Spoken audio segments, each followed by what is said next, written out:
본문으로 받는다며.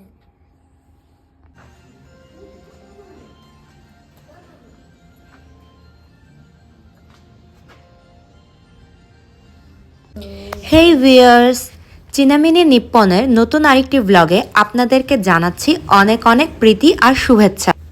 আমার গত ব্লগটার মধ্যে আপনারা দেখতে পেরেছিলেন কিভাবে আমরা একটা ফ্রুটস পার্কে গিয়ে স্ট্রবেরি পিকিং করেছি। বাট হ্যাঁ, আমাদের ফলের বাগানে ঘোরা ওইখানেই শেষ না।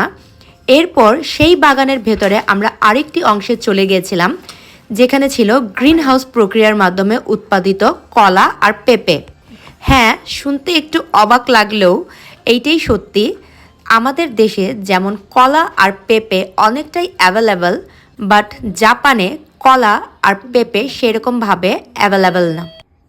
কলা জাপানের সব সুপার স্টোরে পাওয়া গেলেও সেটা মেনলি উৎপাদিত হয় জাপানের বাইরে, আর পেঁপেটাও জাপানে ওরকমভাবে উৎপাদিত হয় না, বাইরের থেকে আনানো হয়।